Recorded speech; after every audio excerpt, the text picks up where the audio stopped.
Fala galera, bem-vindos a mais um episódio do Universo Generalista. Meu nome é Caio Rux Pirandelli. Meu nome é Bruno Marcela Rodrigues e antes do Caio passar o currículo da nossa entrevistada, vamos aos recadinhos de sempre. Se você está assistindo a gente no YouTube, não deixa de curtir, seguir e ativar o sininho de notificação. E se você está ouvindo a gente pelas plataformas de áudio como o Spotify, também não esquece de seguir a gente por lá para receber as notificações dos novos episódios. Um agradecimento ao nosso parceiro Alan Spirandelli, que é músico profissional e faz toda a edição e tratamento do nosso áudio. Nós também temos um canal de Apoia-se, no qual todo o dinheiro é diretamente investido no próprio podcast. Então, se você gosta do nosso conteúdo, quer ver ele com mais qualidade e atingir um público cada vez maior, não deixa de participar como apoiador. Você também poderá fazer parte do nosso grupo Telegram para receber novas informações, episódios de futuros entrevistados, dar suas opiniões sobre episódios passados e por aí vai. E lembrando que os valores são de 1 até a quantidade que você considere viável, né? Então não precisa ser valores altos. Nós também temos a curadoria de curso com diferentes temáticas científicas e ouvintes do canal ganham descontos nos cursos. O link para ver a lista completa de cursos está na descrição do episódio e você vai encontrar os cupons de desconto por lá.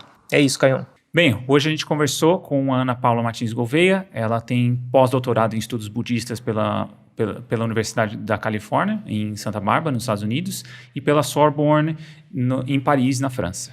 E em estudos filosóficos da comunicação pela USP. É também mestre e doutora em ciências da comunicação pela ECA-USP, com estágio de pesquisa na Universidade de Surrey, Roehampton, em Londres, na Inglaterra. Morou por 7 anos no mosteiro tibetano Kadrolin, no sul do Brasil, e vem se dedicando exclusivamente ao estudo da filosofia budista e à sua prática desde 2002. Através de pesquisas, viagens e retiros ao redor do mundo, sempre em companhia de eruditos e mestres da linhagem do budismo tibetano, sua formação se dá tanto a nível teórico-investigativo quanto prático, como demanda a própria tradição filosófica budista. É autora do livro Introdução à Filosofia Budista e tem diversos artigos e capítulos de livros publicados sobre este mesmo tema. Atualmente é membro do Padmakara Translation Group e, com apoio da Khyentse Foundation, dedica-se também à tradução de textos filosóficos diretamente do tibetano para o português. E na conversa de hoje com a Ana Paula Martins Gouveia, a gente ficou focado no budismo e filosofia budista. Então fica agora com a nossa conversa. Ana Paula, bem-vinda ao Universo Generalista. Primeiramente, obrigado por aceitar nosso convite. Eu que agradeço o interesse e poder compartilhar isso com vocês e eventualmente com quem mais for assistir. Legal. E a gente sempre começa com a trajetória, né? A gente queria saber de você, como é que você caiu no estudo do budismo, né? Como é que foi a sua trajetória até cair nessa área de pesquisa e de estudo? Então vamos lá, a versão curta. Tá aí. Bom, eu já estava fazendo, eu estudei jornalismo na USP, depois eu fiz mestrado, doutorado na USP também, uma parte de doutorado na Inglaterra, mas quando eu estava fazendo o doutorado, eu conheci um mestre tibetano, que chama Chagduduk Rinpoche, que tem um centro no Brasil, no sul do Brasil, aliás, é um lugar fantástico, chama Kadrolin, se alguém quiser conhecer, aonde vale fica? a pena. Qual cidade? Fica pertinho, fica assim, Três Coroas, pertinho de Porto Alegre, 1h30 de Porto Alegre, mais ou menos. Bem pertinho de Gramado, tipo 20 minutos de Gramado. Tá. Uhum. E é um lugar incrível, porque tem as construções bem tradicionais do budismo tibetano, então tem o templo lindo, foi todo pintado à mão por um artista do Sikkim, é incrível, vale a pena mesmo conhecer. E conheci Chagduduk Rinpoche, e no meio do meu doutorado, e falei, na hora que eu conheci, eu falei, pronto, é isso, né? Agora eu descobri. Só que eu estava no meio do doutorado, estava indo para a Inglaterra, fazer um pedaço de doutorado lá, não sei o quê, e comecei a fazer as práticas e tal, porque acabei indo parar no Kadrolin, uma série de coisas, e resolvi que queria fazer aquilo, mas pronto, aproveitei o final do meu doutorado, incorporei um pouco das ideias já do budismo, já no próprio doutorado, né, que eu estava falando sobre trabalho de ator no cinema, etc., então quando eu fui falar sobre a construção de personagem, etc., né, já comecei a introduzir um pouco dessas ideias, e depois resolvi morar efetivamente nesse lugar. Então, fui para o Kadrolin, morei durante 7 anos lá, terminei o meu doutorado morando lá já, porque o que eu fiz, eu estava na fase já de redação da tese, então eu terminei de escrever lá, claro que na fase final, né, eu voltei para São Paulo, etc., mas depois continuei morando lá, morei durante 7 anos no Tibete, aquela coisa toda. Uhum. E chegou um momento mas foi muito importante, porque você está, assim, 100% completamente inserida naquilo, teu nível de transformação, digamos assim, né, de estar dentro daquilo é muito mais acentuado do que, às vezes, conciliando coisas. Claro que não é a única forma, mas para mim foi uma forma que funcionou, digamos assim, cada um vai Sem ter dúvida. a sua própria abordagem. E pronto, aí depois eu acabei ficando lá, aí chegou um momento que eu achei que, como eles dizem, né, se afia a faca, depois tem que cortar os tomates, então chegou um momento que eu achei que talvez fosse uma época apropriada para começar a ver isso também dentro de outro contexto. Claro que eu mantive contato com isso, sou amiga de todo mundo até hoje, etc., mas foi um momento foi importante. E aí saí de lá, claro que não tinha, né, 7 anos sem fazer nada, mas aí um monte de coisas aconteceram, eu acabei indo para Portugal dar aula na Escola Superior Artística do Porto, dava aula para mestrado, dava aula para graduação de cinema ainda, e também, pronto, dei alguns cursos na Universidade do Porto, na Universidade de Coimbra, essas coisas, só que eu achei que também seria o momento de voltar a estudar o budismo, talvez agora também dentro do contexto acadêmico, porque seria uma forma de divulgar isso de um outro nível também, que eu achava que era importante, porque tem várias áreas, assim. Então, achei que seria importante, então entrei num grupo que chamava, na USP, chamava Núcleo de Estudos Filosóficos da Comunicação, e aí, porque era a maneira que eu conseguia falar da filosofia budista, mas sem sair completamente da minha área de conhecimento, porque se eu saísse da área de comunicação, cinema, etc., era meio impossível academicamente, praticamente. Então, foi a maneira que eu encontrei para poder falar sobre isso. Depois, acabei fazendo 3 pós-docs, um na própria USP, depois um na Universidade da Califórnia, em Santa Bárbara, que foi muito importante, porque no Brasil, como você sabe, não existe como área de conhecimento fechado estudos budistas, né? Então, foi importante para fora. Depois também fiz um outro pós-doutorado na Sorbonne, com Kappenstein, que foi na Escola Pratique de Haute Étude, que é também a parte de pós-graduação da Sorbonne, né? E consegui fazer lá um pós-doutorado, foi muito bom esses dois trabalhos que acabou resultando no livro que eu escrevi, que é a Introdução à Filosofia Budista, etc. Então, foi mais, falando assim bem rápido, foi mais ou menos essa a trajetória. Bacana, bacana. A gente deu uma olhada no livro, o Caio acho que conseguiu olhar muito mais do que eu. Eu tô A gente achou super... Comprei um exemplar. Super interessante. Eu acho que seria legal, Ana Paula, para a gente poder introduzir a temática para os ouvintes, essa questão da origem do budismo. Você poderia resumir para a gente, até para depois a gente destrinchar toda essa questão de expansão do budismo e tudo mais? Tá, bom, e se eu tivesse, claro que isso é um assunto enorme, né, mas claro. Sim. A origem mesmo, se eu tivesse que falar uma coisa, foi a indagação do Buda, quer dizer, na verdade, do Siddhartha Gautama, que depois se tornou o Buda, que o Buda é o desperto, então, quando ele atingiu a iluminação é que ele virou Buda. Então, o que aconteceu? Ele, como vocês devem saber, a história dele, assim, hiper rápido, é que ele era um príncipe, aquela coisa toda, o pai dele foi previsto que ou ele seria um grande monarca universal, ou ele seria um grande sábio, e o pai dele, obviamente, que era um rei, queria que ele virasse rei, né, que herdasse o reino, e sempre teve medo de que ele se tornasse um sábio mesmo, esses renunciantes, etc.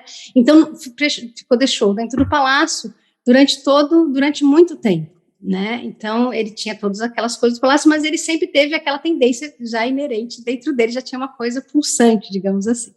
Até que um dia ele pediu para o pai se podia sair, que ele queria sair do palácio, que era impossível ele ser um governante se nunca visse o povo, aquela coisa toda. Claro que tinha o pessoal que ia para dentro do palácio, mas mesmo assim. E o pai consentiu, mas preparou, entre aspas, né, a cidade toda para que ele não visse nada de desagradável. E ele foi com o cocheiro dele, o assistente dele, que era o Shan, e viu, se escapou alguma coisa, ele viu, a primeira coisa que ele viu foi uma pessoa velha, e ele olhou, ele nunca tinha visto velho, porque nem isso, nem os velhos ficavam ali, porque o pai dele achava que qualquer coisa podia fazer com que ele se questionasse sobre aquilo. Ele viu um velho e ficou, mas o que é isso, né? Umas pessoas assim, velhas e tal. Aí, isso acontece com todas as pessoas? Perguntou para o cocheiro. E ele disse para o Shana, ele disse, claro, meu senhor, isso acontece com todos, até com os reis, até com os reis. E ele voltou para casa, indignado, depois fez a segunda pergunta, né, que são as 4 visões do Buda, que ele chama. Depois a segunda foi uma pessoa doente, ele viu uma pessoa doente, também se perguntou, todas as pessoas ficando doentes também, depois viu uma pessoa morta, aí perguntou o que é isso, morte? Porque ele nunca tinha visto a morte. E aí ele falou, sim, todas as pessoas morrem, e na última saída dele, ele viu uma seta, uma pessoa ali quietinha, ele olhou para aquilo, viu que ele tinha um brilho, e começou viu que tinha uma coisa especial ali, ficou completamente fascinado por aquilo, claro, né, e aí ele resolveu um dia fugir do palácio, né, fugir porque ninguém queria que ele saísse, adormeceram todas as pessoas no palácio, ele conseguiu sair. Então, mas às vezes a gente conta essa história, as pessoas, isso parece muito ingênuo, né, como é que o Buda não sabia que existia morte, não sabia que existia velho, parece uma coisa assim, mas no fundo, quando a gente pensa sobre essas coisas, a gente é um pouco assim, porque apesar de a gente ver essas coisas tudo, que é um pouco pior, porque apesar de a gente ver todas essas coisas, a gente assume como isso como uma coisa garantida, né? A gente fala assim, bom, a única certeza da vida é que a gente vai morrer, ponto final, certo? Só que, ao mesmo tempo, a gente nunca se questionou como, quer dizer, se questiona talvez, alguns de nós, algumas fases, mas de fato, tão profundamente quanto o Buda, porque ele falou assim, isso não é possível que esse mundo seja sofrimento, porque ele viu o sofrimento em tudo isso. Então tem que ter uma coisa, será que o mundo é assim mesmo? Ou será que tem alguma coisa que eu possa descobrir? E foi assim, foi indo atrás disso que ele resolveu investigar profundamente. Então, na verdade, a origem veio dessas questões, dele falar qual que é o sentido. Será que esse mundo tem que ser assim? Isso é inevitável? Essa é a verdade do mundo? E aí ele foi tentar resolver essas questões, procurar respostas. E até a simbologia disso, né, Ana Paula, rapidinho, Caião, essa questão da função do pai também, né? Muitos pais querem proteger o seu filho, né, para não entender ou não enxergar o sofrimento, né? Então, essa analogia também se reflete nos dias de hoje, vamos dizer assim, né? Tentar blindar essa questão do sofrimento, que simbolicamente, né, no caso do Buda, foi essa questão do espaço dele, né, do castelo e tudo mais, mas a gente também, né, os pais tentam fazer essa blindagem do sofrimento que é inevitável, né, que foi o que é inevitável, todo mundo todos acabou nós encontrando. Nos passarem, a gente acho que vai falar das verdades do sofrimento, mas é inevitável, e depois esse de evitar que ele tivesse contato com as coisas, também tem a ver também com nossos pais quererem passar um determinado tipo de vida, né, para nós, como herdeiros, digamos assim, de toda uma estrutura social, etc., com a qual eles não é nada por mal, mas eles foram criados assim e acham que essa é o mais correto, digamos assim, né? Sem dúvida. Sim. E isso, todas as linhas do budismo têm essa mesma perspectiva de Buda como origem do budismo, vamos dizer assim. Todas as escolas budistas, todas têm isso em comum. Sim, isso é uma coisa que é comum a todas as escolas budistas, sim. Tá. E a questão histórica disso realmente existiu? Tem um debate sobre isso? Mas só um detalhe nessa tua pergunta, é que é o seguinte, essa é a versão, essa questão do Buda, né, essa pergunta ser comum a todos, é claro que a versão de quem foi Buda, como ele veio para esse mundo, isso varia, tá? Existem várias narrativas com relação a isso, mas o fato de ser Buda, porque na verdade o que é o Buda? O Buda é o desperto, mas o Buda somos todos nós, porque uma coisa que eu acho interessante notar aqui, por exemplo, se você é católico, você acredita em Deus, você nunca vai se equiparar a Deus, porque Deus é o Senhor e você é uma criatura de Deus, certo?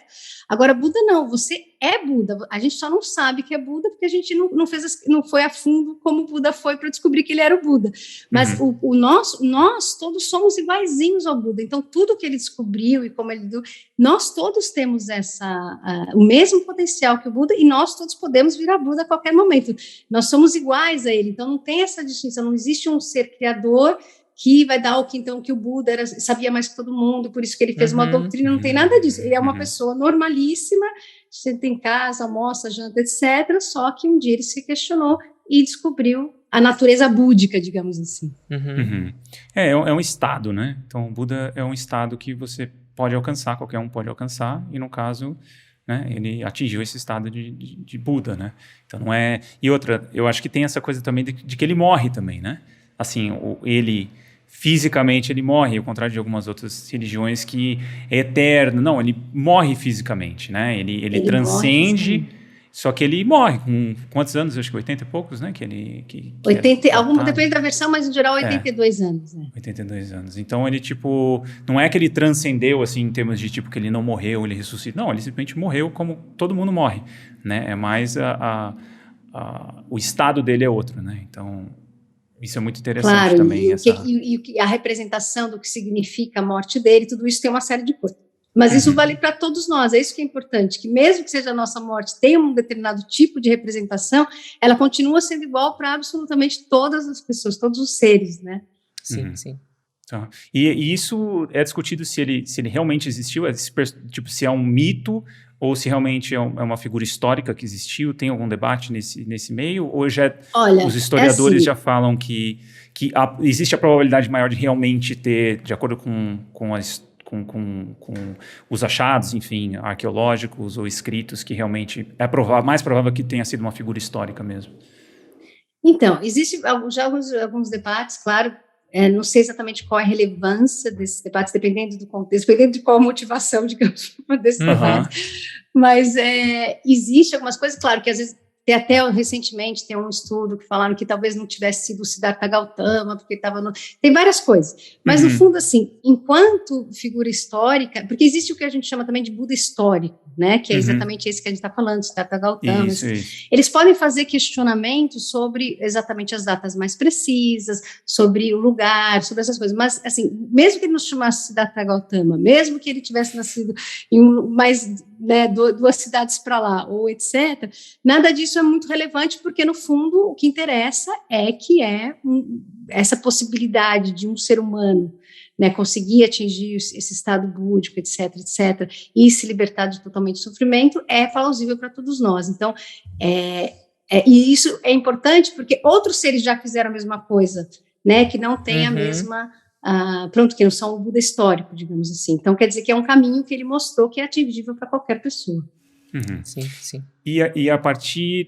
Quantas escolas tem, assim? Como é que foi essa expansão? Porque o budismo, ele foi para caminhos distintos, né? Em termos de expansão da religião, vamos dizer assim. E ele vai tendo, né, desenvolvimentos culturais e vários aspectos que vão mudando, né? Como é que é esse processo? Quantas escolas tem? Enfim, se você puder resumir para a gente também. Tem bastante... Eu vou só mostrar aqui. Então, agora que eu vou compartilhar, tem 2 momentos, vou compartilhar aqui a tela com vocês. Pronto. Aqui, só para vocês terem uma ideia, isso vai ser super resumido essa parte, tá? Mas só para vocês terem uma ideia. Então, de acordo com os dados, né, históricos, Buda teria vivido mais ou menos 5 séculos antes do ano Domini, ou da Era Corrente, e ele... os ensinamentos dele aqui na época, mais ou menos do rei Ashoka, o rei Ashoka foi da dinastia Maurya, mais ou menos século 3 antes do ano Domini, ou da Era Corrente, e ele era um rei da Índia, etc., que primeiro era aqueles imperadores, conquistou um monte de coisa, depois ele, numa das batalhas, parece que ele viu a morte, ficou completamente chocado com aquilo tudo, resolveu abdicar de tudo aquilo e virou um rei dármico, chamado, porque o Dharma são os ensinamentos do Buda, aquela coisa toda. Então, ele fez os éditos de Ashoka, então o reino todo virou um reino budista, começando a colocar os valores budistas, e isso foi se espalhando por toda a região da Índia, tá? Aqui para esses lugares todos que vocês podem ver aqui. E depois, se a gente for falar um negócio das traduções, dos sânscritos, etc., mas quando foi levado mais para o sul, aqui nessa zona do Sri Lanka, esse pedaço aqui, que é mais ou menos aqui onde está Mianmar, Tailândia, Camboja, etc., Vietnã, etc., foi adotado mais o que a gente chama do budismo Sravakayana, que usava o Pali até como para fazer o cânone deles, etc., e depois mais para o norte, né, para as regiões aqui do norte, foi o budismo Mahayana, que é o chamado grande veículo, né, que a principal diferença, digamos assim, é que o Mahayana, ele se preocupa com a eliminação depois de descobrir que realmente o sofrimento permeia todos os seres, etc., ele vê que isso permeia todas as pessoas, então quer libertar não só a si mesmo, mas absolutamente todos os seres. Então, ele tem uma motivação do Bodhisattva, que se diz, né, de tentar libertar todos os seres sencientes. Pronto. Aí depois, isso aqui mais ou menos no século III, depois, mais ou menos no século I, né, dessa era corrente, junto com aqui, que vocês estão vendo aqui a rota da seda, tá vendo? E o que acontece com essas rotas comerciais, etc., muitas vezes o que vai passar não só é o comércio, mas todas as informações. Então, os ensinamentos budistas começaram a andar, a circular por esses lugares, até podemos chegar aqui na China, né? Quando ele começa a atingir a China, etc. E depois, mais ou menos aqui, no século VI, na verdade, no século IV, acredita-se que ele tenha ido já para a China, já direto para a Coreia, e depois chegou no Japão mais ou menos no século VI, também se acredita que tenha ido pela Coreia, que ele tenha ido para o Japão. Então, todo esse continente aqui no Asiático, e é incrível, aqui que vocês estão vendo essa região aqui, que é o Tibete, essa região central aqui, é incrível como no Tibete, de fato, só chegou mais ou menos lá pelo século VII ou VIII, mais especificamente, e como se tivesse uma coisa. Em compensação, quando chegou no Tibete, assumiu tudo, porque também teve era um rei dármico, então fizeram todas as traduções, todo o cânone foi traduzido para o tibetano, então teve uma coisa assim incrível, mas ao mesmo tempo demorou bastante tempo, quase como se existisse ali um momento para que aquilo conseguisse de fato chegar no Tibete. E depois, claro, né, agora eu vou parar de compartilhar, depois tem outras coisas, claro que depois, num determinado momento, isso chegou aqui no Ocidente também, depois os ingleses, etc., as explorações, quando começaram a ir para a Índia, etc., começou a chegar isso aos pouquinhos, no século XIX mais ainda, alguns filósofos começaram a se interessar por isso tudo, começaram a ir para essa região dos Himalaias, etc., etc., e depois, porque teve uma época também que o budismo foi completamente expulso, digamos assim, do seu berço, da Índia, né, até o século XIII, etc., e depois ficou preservado em outros lugares, e depois, agora mais recentemente, até como, por exemplo, quando os chineses entraram, ocuparam o Tibete, muitos tibetanos saíram do Tibete, né, foram obrigados a saírem, né, aconteceu aquelas coisas horríveis que acontecem em guerra, que a gente sabe, não é bem uma guerra, mas e eles foram totalmente pacíficos, né, não tinham nem... Né, a única coisa que eles conseguiam fazer, às vezes, era fugir mesmo, e nem tinha um exército, nada disso para poder bater. Tinham as pessoas que tentavam defender aquilo como podiam, mas não tinha nada disso. E depois teve essa diáspora tibetana que acabou fazendo com que o budismo também ganhasse uma dimensão no mundo, e vários mestres que estavam ali no cima das montanhas, ninguém conhecia, de várias linhagens, etc., conseguiram ir para outras partes do mundo, e nós temos que agradecer, num certo sentido, de que hoje em dia a gente tem esse acesso de primeira mão a todos esses grandes mestres, etc. Então, né, teve esse lado aí que foi importante. Tá bom? Mas, assim, depois a gente pode falar, mas existem muitas linhagens. Uma coisa que eu queria falar, então, com relação a essa pergunta que está relacionada, essa questão das linhagens, eu acho que, claro que depois você pode falar de cada uma delas, talvez seja bom de cada uma linguagem falar mais sobre a sua própria, porque senão você pode, né, essa coisa ser um pouco tendencioso.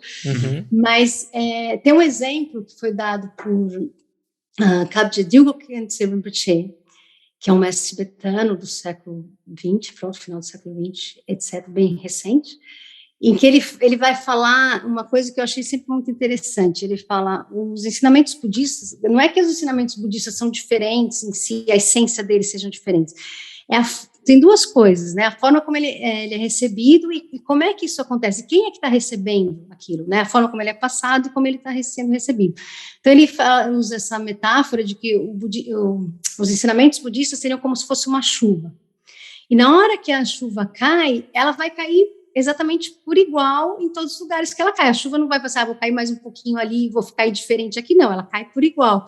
Só que conforme o lugar onde ela foi caindo, ela foi sendo recebida de uma forma diferente. Então, por exemplo, se ela caiu num lugar, no oceano, ela tem todo aquele espaço do oceano. Se ela caiu num lugar menor, tem aquele lugar que é um lago. Se ela caiu num balde, mas o balde já estava metade cheio, então só conseguiu ocupar metade desse balde. Se ela caiu num balde vazio, ela ocupou todo aquele balde. Então, isso que é importante a gente pensar, sobre os ensinamentos budistas, que não é que eles sejam diferentes entre si, é que eles foram também recebidos de forma diferente. E as pessoas ouvem, a gente sabe isso pela nossa própria experiência, a gente está ouvindo a mesma coisa, os três, por exemplo, e de repente a gente vai ter percepções diferentes daquilo que a gente ouviu, certo? Mesmo sendo sido a mesma palavra, no mesmo dia, da mesma pessoa, mas cada um de nós temos as nossas tendências. E no caso do budismo, tem pessoas que têm conexões com determinadas linhagens, vamos supor, como a gente fala em várias vidas, etc., vamos supor que você nasceu na Tailândia há 3 vidas atrás, então pode ser que você tenha mais conexão com um determinado tipo de budismo, e assim por diante. Então, também existem conexões, por isso o budismo, todo ele é válido, todo ele é importante, nenhum é superior ao outro, nenhum é mais puro que o outro, nenhum é mais não sei o que o outro, mas ele todo tem a ver com as próprias pessoas que estão recebendo, etc. Então, isso eu acho importante falar, Perfeito. Tem um impacto da cultura, né? Eu acho que quando eu comecei a estudar, dar uma olhada no tibetano, né? No budismo tibetano, e fui ver, né, as raízes culturais antes do budismo chegar lá, tipo, você vê que tem uma conexão direta, né? Todos os rituais que são feitos, né? Todas as práticas, eles têm uma influência direta da cultura que estava lá já quando o budismo chegou, e tem essa integração, né? E tem uma espécie de uma evolução cultural que a gente gosta de estudar e entender, né? Que é esse processo de adaptação. Então, tem particularidades muito relacionadas à cultura, né? Da cultura que existia lá quando o budismo chegou. E aí é muito interessante, é inevitável que vão existir diferenças, e que essas diferenças tendem a aumentar conforme a distância geográfica, né? E se implementar outras coisas, e ter outras ideias, outras práticas, e por aí vai, né? Exatamente, você tem toda a razão. E tem uma coisa interessante nisso que você estava falando, que no budismo tibetano em particular, existia uma coisa muito forte que existia no Tibete, desculpa, que era a tradição, a religião Bon, mas aconteceu uma coisa que normalmente acontece o contrário, depois chega uma outra coisa diferente, e depois aquilo acaba sendo permeado, e aconteceu isso também, claro, que é como você disse, esses rituais, essas outras coisas, mas aconteceu uma coisa que o próprio Bon começou a criar um Bon budista, então eles se apropriaram, porque eles não tinham uma coisa tão estruturada, não tinham uma filosofia tão desenvolvida, então eles começaram, nos textos bons, começaram a fazer adaptação, mesmo de textos de coisa assim, bem do budismo, desde que chegou no Tibete, por exemplo, do budismo, que depois foi chamado de Nyingma, mas antes era só budismo, que era o budismo das antigas traduções, ou da antiga tradição. Eles foram adaptando tudo isso e colocando dentro do Bon. Então, é assim, uma coisa muito interessante ver como isso foi... E é um caso, às vezes, meio raro, porque o contrário, às vezes, é mais comum, mas, nesse caso, aconteceu isso também. Eles tinham aquelas divindades locais, aquelas coisas todas, aqueles... Né, que você deve ter visto quando você estava vendo isso, sim, mas, sim. Ao mesmo tempo, teve essa incorporação dentro do próprio Bon que resolveu, porque viu o benefício daquilo também. Sim. Só que existem mais de um tipo de Bon. Também depois tem uma história longa sobre o Bon, mas pronto, só para você terem uma ideia geral. Bacana. Legal. Bacana. E, Ana Paula, essa questão, acho que é importante a gente falar, né, sobre as 4 grandes verdades. E, principalmente, né, ela é a base para todas os outros ramos do budismo, ou tem diferenciação? Então, normalmente a gente chama de 4 nobres verdades, tá? Por quê? Porque é importante, e acho que foi bom você ter falado nisso, porque acho que tem uma coisa por que chama nobres? Por quê? Porque para a gente ter segundo, né, como é dito, eu não tenho uma compreensão completa, mas segundo a tradição, para você ter uma compreensão total, efetivamente, do que elas representam, você tem que ser um ser nobre, o nobre que quer dizer os áreas, né, em termos indianos, etc., são aquelas pessoas que têm uma realização, elas têm menos obscurecimentos, e por isso elas são capazes de entender a plenitude daquilo que está sendo ensinado. Por isso que, então, na verdade, são as 4 verdades dos seres nobres, praticamente, né? Então, é interessante falar sobre isso, porque realmente, para a gente entender, a gente não vou falar quais são, etc., mas é importante a gente ter claro isso, que para nós é um processo, que a gente vai ter que se familiarizar, que é isso que a gente estava conversando no começo da nossa conversa, né, da importância dessa, colocar no nosso dia a dia isso, mas é um processo de familiarização. Então, as 4 verdades, né, que foram ditas pelo Buda ao longo de toda a trajetória dele, de formas diferentes. Segundo a tradição tibetana, também existem os 3 girares da roda do Dharma, não só da tibetana, mas outras. mas é que é a verdade do sofrimento, né, que todas as coisas, tem 3 tipos de sofrimento, mas a gente pode falar mais sobre isso depois. A verdade do sofrimento, então que existe o sofrimento que permeia as coisas, seja das várias formas diferentes. A gente tem 3 tipos de sofrimento, vou falar só um pouquinho só para a gente entender, porque essa noção de sofrimento, às vezes a gente pensa, mas tem essa coisa de sofrimento. É importante a gente entender mais ou menos, porque não é exatamente o sofrimento que a gente está acostumado. Por exemplo, o primeiro tipo de sofrimento, que é chamado sofrimento sobre o sofrimento, é qualquer coisa. A gente sabe que uma coisa, mesmo que esteja ruim, sempre pode piorar. A gente tem isso na nossa experiência própria. Tipo, acabou a pandemia, de repente... Acabou não, né? Ainda não acabou, mas teve uma pandemia, de repente começa uma possibilidade de guerra mundial, aquelas coisas todas. Então, a gente nunca sabe o que vai acontecer.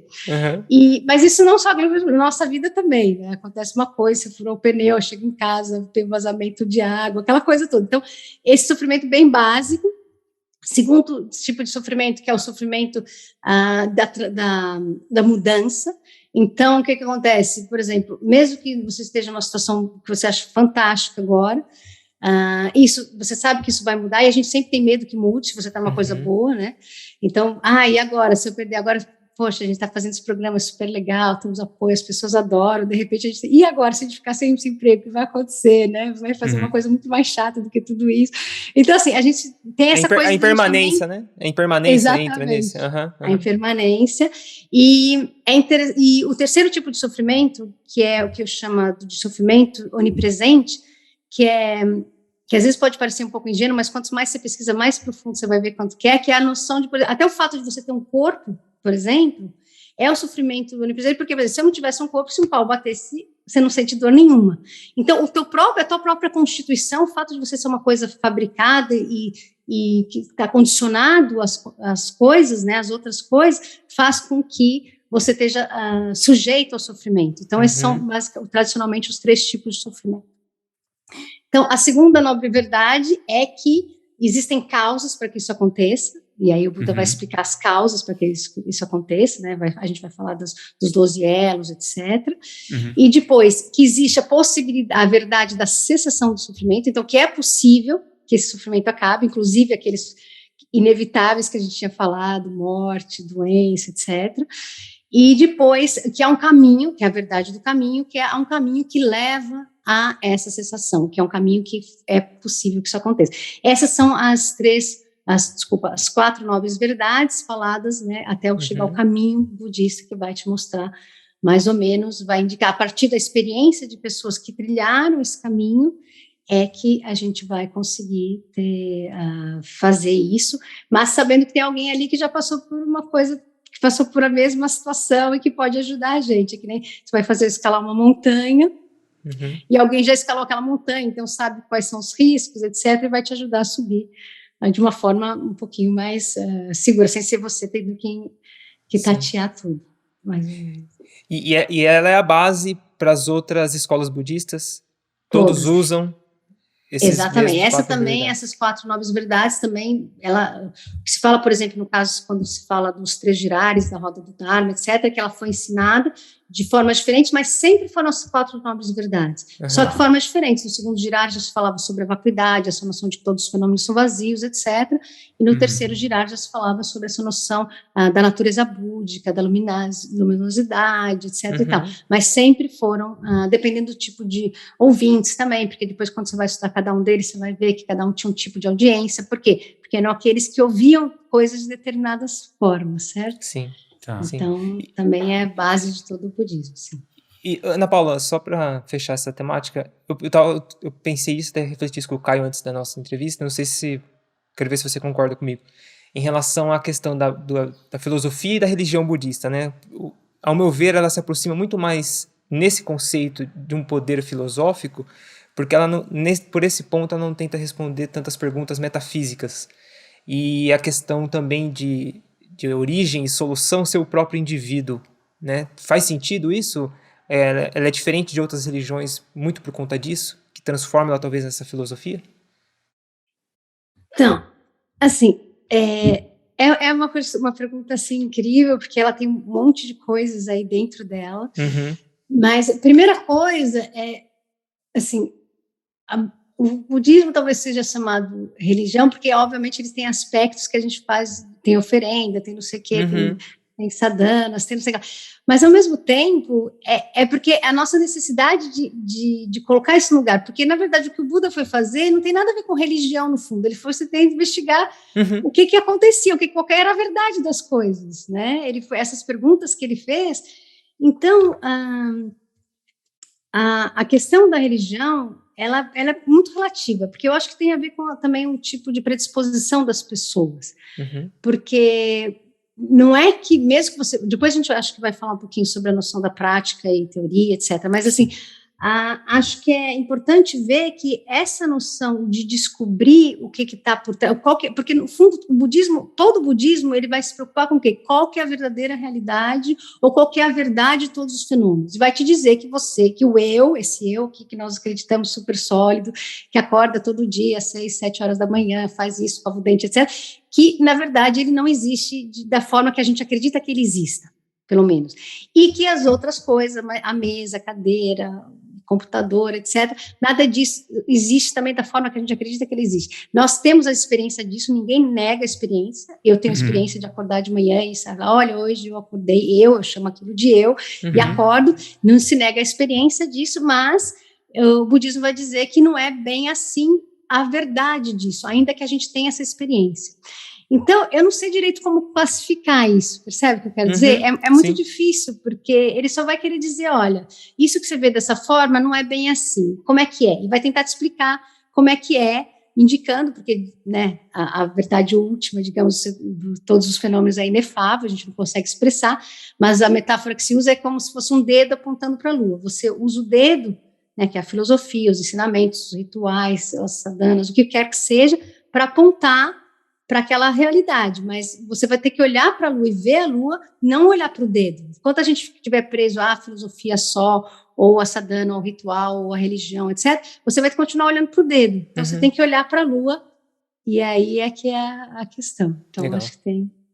É que gira muito em torno da questão do sofrimento. Eu acho que a gente tem uma visão, na nossa cultura, de sofrimento de uma maneira muito... Porque, por exemplo, uma das coisas que me surpreendeu, ou que mais, quando eu entendi, essa questão do apego, né? Que o sofrimento, ele não está só no sofrimento. O sofrimento, ele é fruto também de um apego a algo bom também. Porque aquilo vai sumir, vai passar. Então, você está feliz pra caramba. Tá, mas se você se apegar àquele sentimento, ele se vai, você vai sofrer. Então, é interessante essa perspectiva de sofrimento, que eu acho que na nossa cultura, acho que a gente não vê as camadas, vamos dizer assim, né, da nossa vida cotidiana, do que a gente faz que gera sofrimento. Então, sofrimento não é simplesmente a dor. Às vezes é o fato de você sentir falta de uma coisa que vai embora, né? Que coisas boas vão embora, assim como coisas ruins também vão embora, né? Então, é muito interessante. A linha da prática vai muito para essa percepção, não é isso, Ana Paula? Tipo, então, é você achar formas de você entender isso, né? Entender esse processo, porque ele não é fácil para a gente. Claro que não. E é muito importante, porque eu acho que essa questão do sofrimento, ainda mais para nós que fomos criados dentro de uma determinada cultura, quando você fala em sofrimento, a gente tem uma percepção do que a gente imediatamente associa com ou dor física, ou mesmo dor emocional, etc., mas é uma coisa assim muito, pronto, e sempre uma coisa negativa. Tem gente que fala assim, não, mas... Também outra coisa que eu já ouvi quando a gente fala de sofrimento, mas o sofrimento também não pode ser uma coisa boa, porque ele é uma coisa que faz com que a gente aprenda, e não sei, que é uma coisa construtiva, que também pode levar a isso, mas é por isso que é importante entender o que no budismo se fala como sofrimento, porque esse sofrimento é uma coisa que, assim, não interessa o que você esteja vendo, por exemplo, se você começa a se acostumar a prestar atenção nos teus pensamentos, tá? Então, eu estou prestando atenção, estou vendo o que acontece e tal, mais ou menos um pouquinho atento. Então, eu vou supor que eu estou na férias dos sonhos. Fui lá, estou, sei lá onde, tomando um coquetel, na praia, sol, tudo lindo, sei lá. Mas, por exemplo, uma coisa que pode acontecer, o garçom chega ali e é mal educado, a gente já fica de mau humor. Ou bate o dedinho do dedinho do pé na cadeira, começa a doer. Mas esse tipo de sofrimento é muito grosseiro. Mas ou então você está lá pensando, você está lá belamente tranquilo, deitado, e de repente começa a avisar, mas o meu cunhado fez não sei o que comigo outro dia. A tua mente também vai ser a nossa mente, que é isso que acho que você estava falando do apego, ela o tempo todo, ela vai criando isso, mesmo que você está super bem, num lugar totalmente relaxado, na melhor condição possível, de repente você vê que a sua mente não te deixa em paz, que a tua mente... A nossa mente é um tormento quando ela é observada. Dizem que o primeiro sinal de realização é quando você se dá conta de quão louca é a sua própria mente, que você vê que ela não para, você não tem o menor controle sobre ela. Se você quiser ficar 5 minutos, 30 segundos olhando para um objeto e só olhar para aquilo, não pensar mais, a gente não consegue, a nossa mente já está pensando na lista do supermercado, está pensando em qualquer coisa, ela não consegue ficar parada. Então, quando você começa a perceber que a nossa mente é completamente descontrolada, completamente maluca e pode ir para qualquer lugar, você vai percebendo que o sofrimento também está nisso, porque a gente não tem um controle sobre aquilo. Perfeito. Eu sempre... Para mim, eu demorei muito para entender isso, mas o que me ajudou muito foi prática física, foi a parte do universo de artes marciais e até a meditação, né, com o Vipassana. Eu fiz 20 dias, fiz 10 dias e 10 dias de Vipassana, que é onde você fica lá, né, só de meditando o dia todo. Mas eu confesso que a parte de entendimento do sofrimento, para mim, ficou mais claro através de práticas físicas, assim, tanto da meditação, quanto ver o desconforto físico como uma sensação, e você só observar aquela sensação, quanto na arte marcial, quando você está com dor e você precisa fazer 20 lutas, assim, entendeu? Se você foca muito na dor, ela toma você, né? Você entra em pânico, você não consegue ir além disso. Eu acho que o Bruno talvez tenha uma experiência parecida com maratonas, né? De tipo que é uma sensação mesmo, né? São sensações que você pode observar ela e ela passa, né? Ela passa e o sentimento passa, aquela dor parece que vai te consumir, mas em um certo momento, se você deixar ela de canto, só observa, ela ganha um outro corpo, né? Então, tipo, são coisas do universo físico e que eu acho que tem a ver com o budismo, porque ele exige a prática para entender a filosofia, né? Eu acho que a gente podia falar um pouco disso, até já pular um pouco para isso, porque eu acho que faz parte do tema agora. Dessa coisa da filosofia, ela não está descolada da prática, né? Ela exige a prática. Como é que funciona isso, mais ou menos, Ana Paula? Ela exige disso? Você, quando você quer, até desde tradução, até você entender um texto, ela exige de você a prática para você realmente saber do que se trata aquilo? Então, tem duas coisas que eu acho importantes. Uma coisa, a primeira parte do que você estava falando, que eu acho que é muito importante, isso que você falou de como se relacionar até mesmo com a dor física, que foi importante para você e é importante para muitas pessoas também, essa forma de compreender. Eu lembro uma vez que vocês devem conhecer o Mind and Life Institute, outros lugares que fazem muitas pesquisas com relação a ciências cognitivas, relação de que os tradutores, aqueles negócios de colocar um monte de coisa na cabeça das pessoas, investigar o cérebro dos meditadores. Eu mesmo servi de cobaia, digamos assim, para uma pesquisa que foi feita em Lyon, na França. Então, me convidaram, porque eles faziam pesquisa com meditadores, né, chamados meditadores, e pessoas que não têm esse tipo de prática, etc. E eu lembro que uma das coisas que eles falaram, claro que eles nunca podem falar sobre resultados, etc., mas eles pegavam pessoas que tinham o que eles falam, que são chamados experts, porque tem uns 10 mil horas, uma coisa assim, equivalente a um doutorado, digamos assim, mas de prática meditativa. Eles fazem isso para comparar com pessoas que não têm esse tipo de prática. Tem um mestre muito famoso que chama-se Mingyur Rinpoche, que já fez vários testes também sobre isso nos Estados Unidos, etc., fizeram análise da mente dele. O Mathieu Ricard também, que é bem conhecido, também já fez esse tipo de coisa.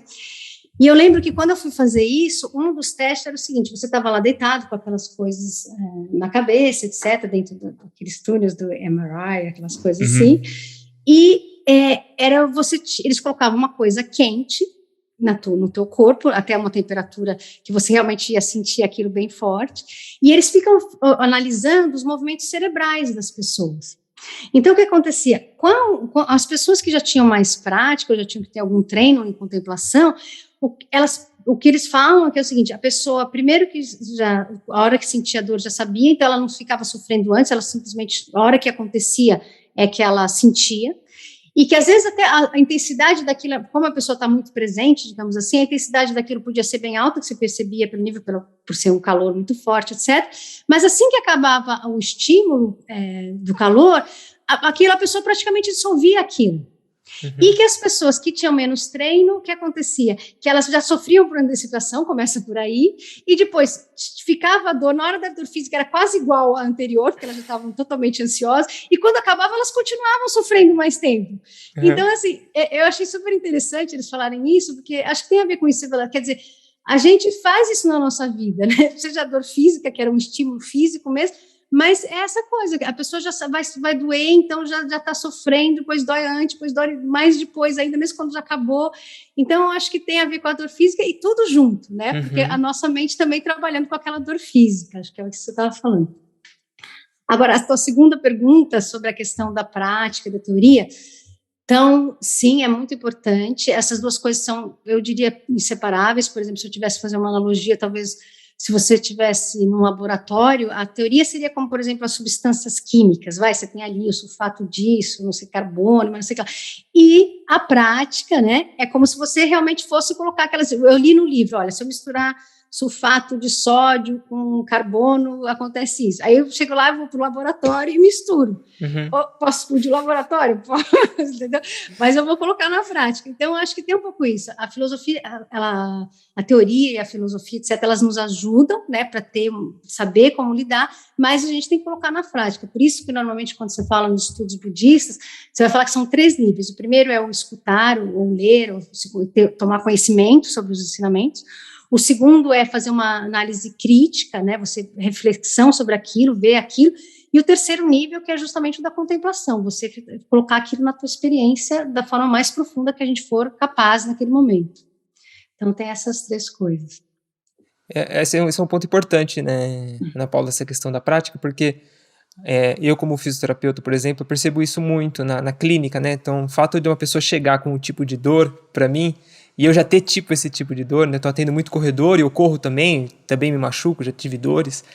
Você tem talvez até uma empatia e até uma interpretação e um conhecimento mais aprofundado do que aquele indivíduo está sentindo, né? Então, eu acho que o fato dessa disparidade que tem na nossa sociedade, às vezes ser especialista de um assunto, mas não ter uma prática específica desse assunto, né? Dessa vivência.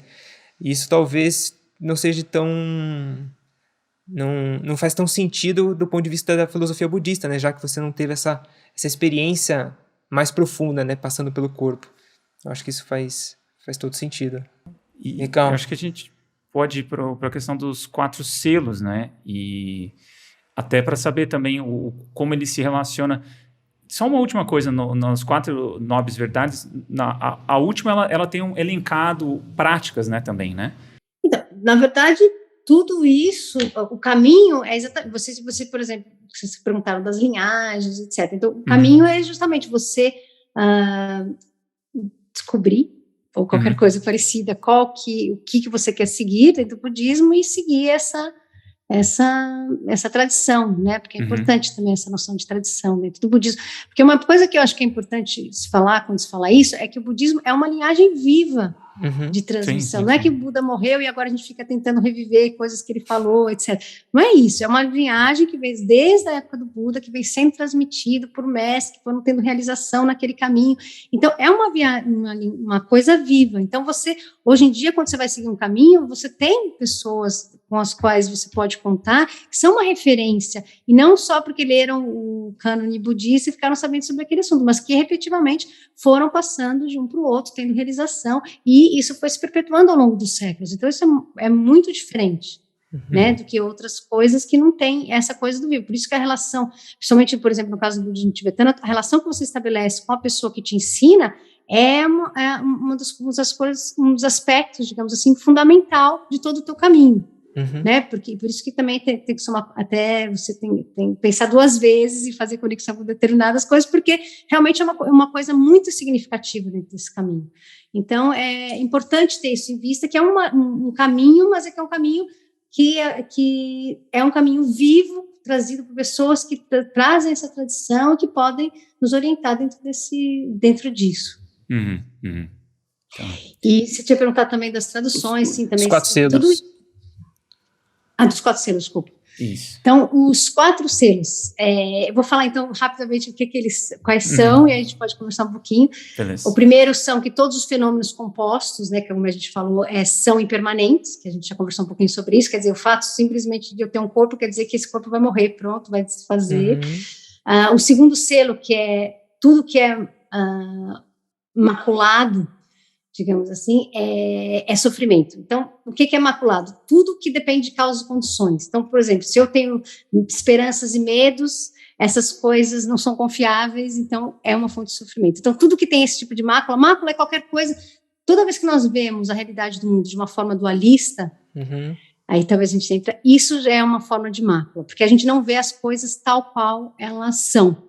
Então, por isso, o que significa mácula tem que ser bem entendido, porque é isso, porque a gente está pensando numa realidade que ela não é do jeito que a gente vê. Então, a nossa visão é maculada, é por isso que tudo que é maculado é sofrimento, então a nossa percepção do mundo em si já é uma forma de sofrimento. Depois, a terceira, a gente pode falar bastante sobre isso, dependendo de quanto tempo você estiver. A terceira nobre verdade, que é que todas as coisas são desprovidas de existência inerente, né? Tudo é desprovido de um vazio, é desprovido de realidade concreta, digamos assim. Então, por exemplo, tudo aquilo que eu penso estar vendo agora, na verdade, é uma projeção. Existem várias metáforas falando sobre isso, né? Que, por exemplo, a forma como às vezes isso é dito por exemplo, a realidade é como um sonho. Tem 8 metáforas tradicionais, que é como um sonho, como uma ilusão, como um truque mágico, como uma alucinação, como uma miragem, como um eco, como um reflexo, como uma aparição, e às vezes tem um exemplo que é dado que é uma cidade de Gandharvas, que é mais ou menos, às vezes a gente vê, às vezes nas nuvens, parece que tem uma coisa ali, o universo, às vezes aquilo é referido como uma cidade de Gandharvas, nós temos várias histórias sobre isso, mas na verdade é uma coisa que não tem nenhum, que daqui a pouco vai desaparecer. Então, essas são as metáforas que são usadas para falar sobre isso, e depois a quarta nobre verdade, que é o nirvana é paz, ou a iluminação está além dos conceitos. E, na verdade, por nirvana, aqui essa palavra também é bastante complexa, porque ela já foi usada de muitas formas, né? Mas significa que, na verdade, é a iluminação. Aqui a gente diria que é a iluminação, né? Que essa palavra também é horrorosa, mas por falta de outra, mas é reconhecimento da natureza, das coisas tal qual elas são. Isso seria iluminação, você remover todas essas máculas que a gente falou. E são os 4 selos, né? Isso são dos 4 selos. E esses 4 selos, às vezes são falados como 3 selos, né, que não são muito quarto. Depende da tradição. Mas, dependendo da tradição, mas, em geral, esses são o tipo da marca registrada do budismo. Por isso que tem um livro do Zonza Khyentse Rinpoche que é excelente, chama-se O que não faz de você um budista, acho que foi traduzido assim, o Senhora Budas. Já está na 2ª edição no Brasil, aqui em Portugal também já está na 2ª edição. Mas ele é um livro que ele vai falar exatamente sobre cada um desses selos. O Zonza Khyentse Rinpoche é um mestre contemporâneo agora, que está vivo, e esses livros, ele tem vários livros, foram escritos já em inglês, né? Na verdade é uma compilação de ensinamentos deles, mas sob a supervisão dele, então são muito acessíveis, e ele fala de um jeito muito próximo, então os exemplos dele são desde Donald Trump até, sabe, coisas assim muito próximas de nós. Então, é uma forma de transmitir esses conhecimentos tão profundos. Ele é um mestre completamente confiável, digamos assim. Então, são livros que valem muito a pena para quem tiver curiosidade, pelo menos ter conhecimento disso. Então, esses 4 selos realmente também fazem parte dos ensinamentos budistas. E aí, eu não sei se vocês querem falar um pouquinho sobre cada um deles, ou se a gente vai saber outra coisa, ou como é que vocês querem? Não, eu acho que vale a pena. Seria interessante, né? Principalmente impermanência, eu acho que é uma coisa bem interessante, assim, da gente... Então, a impermanência, quando a gente fala sobre o primeiro selo, sobre essa noção da impermanência, o que é muito importante a gente ter claro é que, assim, o simples fato de a gente ser composto é impermanente. Então, a gente falou sobre isso. Então, qualquer coisa que comece a existir, que seja uma coisa, né, que foi composta por alguma coisa, ela, sem que nada aconteça, ela vai se deteriorar. Por exemplo, vocês já devem ter visto às vezes tem aquelas fotos, o mundo daqui a 50 anos, se nem existe nenhuma pessoa, então você vendo os monumentos desabando, mesmo sem ninguém ali. Que essa deterioração natural das coisas, ela faz parte da própria constituição das coisas. Então, se eu pego esse copo aqui, eu estou com um copo, mesmo que eu não olhe para ele ficar aqui 100 anos, mesmo que ninguém quebre, naturalmente ele vai começar a se decompor, porque ele é uma coisa composta, com exceção do plástico, que acho que o plástico... Demora mais. Né? Demora. Eu acho que são ciclos, né? Acho que são ciclos, mas inevitavelmente, né, isso a gente sabe, é praticamente uma verdade, né? Tudo, das partículas em geral, tudo muda, é impermanente mesmo. Tudo vai passar por um processo de... E naturalmente, que é importante isso, porque mesmo que não tenha nada ali, pela própria natureza, simplesmente por ser uma coisa composta, ela naturalmente vai se decompor, digamos assim. Então, nem que não tenha nenhum ser especificamente, nem que eu não preciso quebrar esse copo para que ele deixe de um dia, em algum momento, deixar de ser um copo. E entra na experiência também, né, Ana Paula? Essa questão da impermanência entra na experiência. Por exemplo, eu nunca nadei o mesmo rio 2 vezes, né? Então, a experiência muda. Nunca vai ter a mesma experiência sempre, né? Exatamente, nunca se mergulha, né? Exatamente, Parmênides, não é isso? Nunca se mergulhamos na água do rio 2 vezes, aquela coisa toda. Sim, isso é fantástico. Eu lembro a primeira vez que eu ouvi essa frase, nem era budista nem nada, estava no curso ali, eu falei, nossa, esse cara é fantástico, quem é ele? Tipo, é tão verdade, né? Porque a água nunca vai ser a mesma, nem de um dia para o outro, etc. Então a gente sabe que tudo está sempre, seja pela corrente, mas mesmo que não fosse a corrente, a própria composição, o H2O da água, ele naturalmente vai se desfazendo. Com relação ao segundo selo, então, pronto. Então, a impermanência, a gente pode falar mais, mas acho que é mais ou menos essa eu tenho uma pergunta, assim, uma curiosidade. Se chegasse para um mestre, um estudioso, um praticante, né, assim, de meditação, ou que está muito adentrado nesse universo do budismo, você falasse assim, o que ele acharia de pessoas que buscam a vida eterna? Essa coisa de buscar, de viver cada vez mais, sempre evitar a morte, eles viriam isso como uma certa tolice? Ou existem contos dentro de algumas tradições budistas que falam disso, dessa luta contra a impermanência? Porque eu acho que é uma coisa que é muito comum aqui na nossa cultura, nessa coisa do envelhecer, da morte, de sempre tentar estender isso o máximo possível, e, se possível, acabar, né, com a morte. É um problema, a morte vira um problema, né? Você já chegou a ver algum debate sobre isso no meio budista, algum mestre comentar sobre isso? Então, assim, é interessante essa pergunta, porque primeiro que se a pessoa realmente quisesse, entre aspas, não mais morrer, se ela sair do ciclo dos nascimentos e mortes, como se fala no budismo, ela naturalmente deixaria de morrer. Se a pessoa realmente quer isso, ela tem um caminho que ela pode seguir. É que ela quer quebrar o ciclo, né, também. No budismo ela quer quebrar, ela quer parar, na verdade ela quer parar de voltar, não é isso? Ela quer quebrar esse ciclo de retorno da vida. Ela vê isso como um problema também, né? Não um problema, mas como algo que pode ser cessado, porque ela gera o sofrimento. Mas parece que essa ideia de viver para sempre é meio que uma eternização do sofrimento também, né?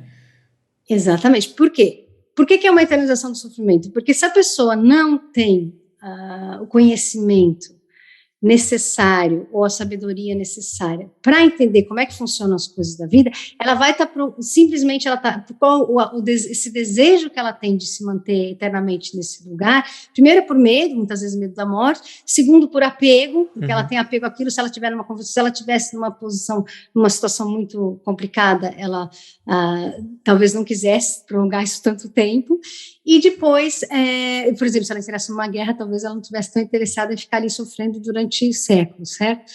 Mas, ao mesmo tempo, é uma ilusão a pessoa achar que porque ela ficou mais tempo, é que aquilo vai trazer mais benefícios para ela. Tudo depende, pode ser que traga. Se você, por exemplo, se você está fazendo uma coisa que realmente traga benefício para você e para os outros, é ótimo que você prolongue a sua vida. Mas, às vezes, a ideia daquelas pessoas é simplesmente estar ali, vivo, respirando, né? Então, para quê, por quê, qual é o sentido de tudo isso? Agora, se elas realmente quiserem viver para sempre, digamos assim, né? É muito fácil, basta ela acabar com os ciclos do sofrimento e ela, além de viver para sempre, ela vai viver sem sofrimento, que é fantástico. Mas esse viver para sempre tem que entender que não existe um eu, digamos, que vai viver para sempre. Então, primeiro, antes dela viver para sempre, ela vai ter que acabar com acreditar que existe um eu que viva para sempre. Sabe? Então, é assim, dentro do registro budista, é claro que tudo isso é possível. Tem várias histórias, por exemplo, que eles chamam de vida eterna, que o próprio Guru Rinpoche, Padmasambhava, que foi um dos mestres que foi para o Tibete, veio da Índia, foi para o Tibete, que ele vai fazer meditação numa caverna e reconhece, né, esse não nascimento. Por que ele não mais morre? Porque, na verdade, ele reconhece que nunca nasceu. Por quê? Porque todo esse nascimento, toda essa morte, são a nossa percepção da realidade. De novo. Então, de novo, a gente cai nessa nossa relação da percepção. Porque a gente acredita que isso é tão sólido que é isso que vai ser levado como morte, como nascimento. Quando essas coisas deixam de ter a solidez que a gente acredita que elas tenham, esse processo de renascimento e morte, ele ganha outro significado para nós. Então, isso é uma coisa que, claro que a pessoa pode querer prolongar, porque a pessoa tem medo, tem apego, tem uma vida que ela acha boa, etc., mas qualquer que seja essa pessoa, ela pode fazer isso, basta querer investir nisso de uma forma profunda, e não só superficial, não é só fazendo plástico, que vai parecer que tem 20 anos, quando tiver 90, mas não vai mudar muito a situação. Não. Agora, então, vamos continuar, então, os selos. Bom, então, falando sobre essa noção do sofrimento, então, ela, na verdade, o que é esse sofrimento? Ele está ligado à nossa percepção dualista das coisas. Então, a gente acredita, como isso é uma projeção, a gente acredita que existe o eu e o outro, que existem os fenômenos, a gente não percebe a realidade como ela é. Por quê? Porque tem uma coisa que qual que é a base disso? A base disso é o que no budismo se chama de ignorância. Mas o que é essa ignorância? Também é uma coisa que a gente tem que entender. Não é porque a pessoa é uma idiota, não é porque a pessoa é um ignorante, como a gente fala, ignorante, não. O que é a ignorância? A ignorância, ela não é uma coisa passiva também, como disse o Vasubandhu no Abhidharma Kosha, não é só que você simplesmente não sabe. Por exemplo, eu não sei que a regra de trânsito é que eu não posso virar à esquerda nessa rua. Isso é um tipo de não conhecimento que ele é passivo, certo? Eu simplesmente desconheço que a regra é essa. Mas o problema da nossa ignorância, digamos assim, é que ela é ativa, ela é quase como se fosse uma força que nos impede até de querer descobrir a realidade das coisas. Então, ela tem uma forma uma força que nos impede, que nem em vez de você ter, simplesmente, você vê uma pessoa, você não tem nem empatia, nem hostilidade, não, é como se você tivesse hostilidade daquilo. Então, a nossa ignorância, ela age como se fosse uma coisa hostil, em vez de você ter uma coisa mais neutra ou até uma simpatia. Então, por isso que essa questão da ignorância é tão importante, porque é como se nós lutássemos contra nós mesmos o tempo todo. A gente faz uma batalha contra o nosso próprio conhecimento. Por isso que é uma coisa muito importante da ignorância, que eu acho que é importante ter isso dentro da visão budista, porque não é entender o que é essa ignorância, que não é simplesmente, olha, não conhecemos a realidade e pronto, né? Não, nós não conhecemos e nós ficamos o tempo todo fazendo coisas que nos impedem de continuar conhecendo. Então, a gente tem um papel ativo aí.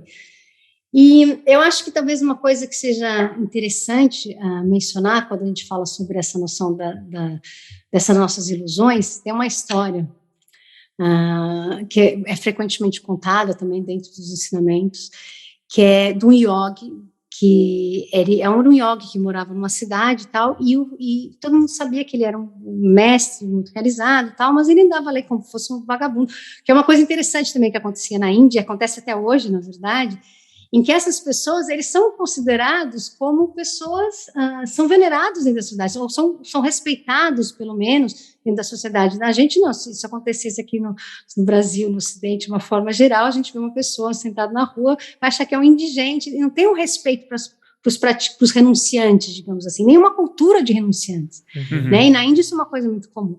Bom, então existia esse yogi que estava lá fazendo as coisas dele, era bastante conhecido, e um dia o rei ficou muito interessado, ouvia falar muito sobre dele, e pediu para que ele fosse até o palácio, convidou, e e falou, olha, eu queria que você me ensinasse sobre a natureza da mente. O que é essa natureza da mente? Todo mundo fala que você tem realização, eu queria saber o que é isso. E nisso, né, chegaram os servos, serviram um chá para o yogi, um chá para o rei, não sei o que lá, e o yogi falou para o rei, tá bom, eu vou te contar. Só que nisso, o rei, dentro dessa história, eu não lembrar exatamente por que ele parece. Bom, o yogi faz assim e o rei adormece. Pronto, o rei adormece. O que acontece? Quando ele adormece, ele começa a ter um sonho. Então ele começa o yogi sai dali. Na verdade é isso, essa parte que eu queria lembrar melhor. Não é que ele faz assim, mas o rei esquece o que está acontecendo. Então é como se o yogi tivesse desaparecido dali. O rei depois fica ali um pouco indignado, começa a ir passear, ele vai fazer a caça, ele sai para caçar com os ministros, vai atrás de um coelho, não sei o que lá. Uma determinada hora, o rei bate com a cabeça, está indo atrás de um animal qualquer, bate com a cabeça numa árvore, cai e desmaia. Quando ele desmaia, só que ele já estava muito longe, então ele desmaia, as pessoas depois ficam procurando o rei, ele chega para muito longe, não conseguem encontrá-lo. Voltam para o palácio, ficam todos à procura do rei, ninguém encontra o rei. Nesse meio tempo ele acorda, tinha ficado com amnésia, não lembra que é rei, não lembra que é absolutamente nada. Ele é rico, umas pessoas encontram com ele, uns ambulantes encontram com ele, levam dentro do carrinho deles, etc. Depois vem que ele está bem vestido, começam então se você me der um pedaço da roupa, eu te dou isso, não sei o que lá, só sei que ele vai trocando toda a roupa, daqui a pouco ele só está vestido em trajes completamente maltrapilhos, digamos assim, e começa a trabalhar para essa trupe que anda para lá e para cá. Num determinado momento, eles param numa cidade, ele se apaixona por uma moça na cidade, abandona essa trupe e fica morando lá. Eles têm um filho, eu tenho um filho e uma filha, digamos assim, aí depois eles ficam lá, os dois juntos, ele começa a virar o dono de uma taberna junto com a esposa, um dos filhos, essa esposa dele fica completamente fissurada por um dos filhos, esse filho é convocado para a guerra, o filho vai para a guerra, morre, a esposa fica completamente perdida, não consegue nem mais falar com o marido, nem mais falar com a filha, ela enlouquece, chega a morrer, a filha também não tem mais como fazer, morre a filha, morre todo mundo e o rei fica ali perdido, o rei não, que não é mais rei ali, sem saber o que aconteceu. Pronto, acontece tudo isso. Daqui a pouco, o yogi faz assim de novo e o rei volta para o palácio. E aconteceu tudo isso e o chá dele, por isso que a história do chá é importante, ainda nem tinha esfriado. O que acontece? O yogi, para ensinar para ele que, na verdade, tudo isso que a gente vê é uma projeção, nessa vida, ou naquele momento, ele acreditava que ele era um rei. Mas se ele tivesse tido uma amnésia, ele podia ter uma vida completamente diferente. Por quê? Porque e tudo aquilo, na verdade, era um sonho, porque o rei, na verdade, não tinha passado por nenhuma dessas circunstâncias. Foi o yogi que tinha controle sobre a realidade que fez com que o rei adormecesse e tivesse todo esse sonho. Então, essa história mostra um pouco para a gente sobre essa realidade. Se a gente está sonhando agora que é um rei, mesmo que dure 100 anos de reinado, uma hora isso vai desaparecer. Se a gente agora sente que é cientista, que é budista, que é fisioterapeuta, qualquer coisa que seja, isso é um sonho, mas ele vai durar, quantos anos ele dure, ele vai se dissolver em algum momento. Então, essa é uma história que muitas vezes é utilizada para mostrar essa ilusão de tudo que a gente acredita. Se a gente tivesse uma amnésia, um dia acordar no hospital, a gente vai esquecer de tudo isso, vai escrever o nosso nome, quem é nosso pai, a nossa mãe, onde a gente mora, tudo isso vai perder o sentido. Isso mais ou menos é o que acontece, por exemplo, de uma vida para outra. Então, esse processo é um processo assim, pronto. Então, essa história é um pouquinho longa, mas eu acho que é uma história importante da gente contar, porque é um pouco sobre essa essência do budismo, de contar sobre a realidade ilusória de todas as coisas. A terceira nobre verdade, então vou falar agora mais rapidinho, que tem a ver com isso de terceiro selo, né? Terceiro selo. Que na verdade, isso se relaciona às duas verdades, né? Tá, entendi. Das coisas serem desprovidas de natureza inerente. Então, ela também se relaciona a isso. E depois, a última nobre verdade, que o Nirvana é paz, que o que acontece? Quando a gente consegue se despir de todos esses conceitos, a gente atinge a iluminação, etc, etc. Então, é mais ou menos... Legal. É isso. Nossa. Acho que a gente poderia passar, Ana Paula, para a parte, principalmente da sua introdução do livro, né, que você fala sobre essa questão da filosofia ocidental e oriental, o uso dos termos, né, como que você enxerga isso? Como que você enxerga principalmente essa questão dessa unificação da filosofia oriental? Ela é assim Faz mesmo? sentido, Faz né? sentido? Esse Ela tem bloco. muitas diferenças entre elas? Como que é na sua visão? Então, eu acho que assim, a questão da filosofia oriental, ou chamada filosofia oriental e ocidental, etc., primeiro tem duas coisas importantes. A questão que a gente já falou, né, de Oriente e Ocidente, o que é isso? A gente falar em termos físicos, tudo bem, mas o que acontece em geral é que a filosofia chamada oriental, ou budismo, o que quer que seja, normalmente é julgado, entre aspas, dentro dos paradigmas da filosofia ocidental. Mesmo quem faz filosofia comparada, muitas vezes, claro que hoje em dia existe menos gente assim, mas normalmente vai comparar, por exemplo, Nagarjuna com Hegel, por exemplo, qualquer coisa assim, só que usando os moldes da filosofia ocidental para fazer essa comparação. Então, ela está deslocando completamente o contexto. Outra coisa é que a motivação para fazer filosofia. Então, o que acontece? Quando a gente está falando de filosofia especificamente budista, oriental não dá para falar, porque você vai pegar a filosofia dos vários povos árabes, etc., e tantas coisas. Mas se a gente falar da filosofia budista, existe uma motivação que é a motivação de qualquer filósofo budista é que as pessoas atinjam a iluminação, que removam a ignorância. Então, tudo que ele vai fazer para fazer isso, é claro que ele faz pensamento altamente sofisticado, com todas as qualidades necessárias, etc., para ser, inclusive, se for necessário, colocar dentro dos moldes ocidentais, em termos de estrutura lógica, de raciocínio, de sofisticação, etc. Tudo isso pode se encaixar, e até no nível temático também, questionamento sobre a realidade da vida, do ser, etc., etc. Só que o motivo que ele vai fazer isso é que é muito específico. Ele vai fazer isso, não é por mero especulação intelectual, não que todos os filósofos façam isso, mesmo no Ocidente, tá? Mesmo toda a cultura helenística, os filósofos helenísticos, etc., e não só atualmente, também outras pessoas, como Pierre Hadot, tem vários filósofos que buscam a filosofia como uma forma de vida, né? Como entender, tanto é que Pierre Hadot, por exemplo, ele falava que um filósofo devia ser mais, que morreu em 2011, agora recentemente, um filósofo francês, que o filósofo devia ser mais analisado pela forma como ele vive do que aquilo que ele escreve. Então, e mesmo a filosofia budista, isso é muito importante, porque todos esses mestres budistas, etc., a noção da ética comportamental é muito importante, porque você fazer aquilo que você pega. Então, é dito que, por exemplo, a tua mente tem que ser, a tua visão tem que ser tão vasta, né, como o espaço, mas a sua conduta tão refinada quanto a farinha. Então, tudo isso, e o motivo de fazer, ele vai fazer filosofia, por quê? Porque ele quer que outras pessoas tenham acesso a esse conhecimento para que possam se libertar de desconhecer aquilo, né, de desconhecer as coisas como elas são.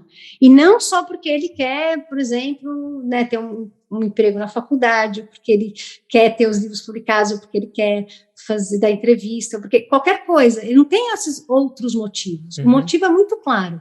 Ele tem um papel de poder prover um caminho que vai ajudar as pessoas a se removerem os véus. Então, a motivação é muito importante. Então, um filósofo ocidental, entre aspas, né, usando esses termos, pode ter essa motivação? Claro que pode, mas até que ponto ele consegue fazer isso? E se essa é a motivação primária, digamos assim, do fazer filosófico. Então, isso é muito importante.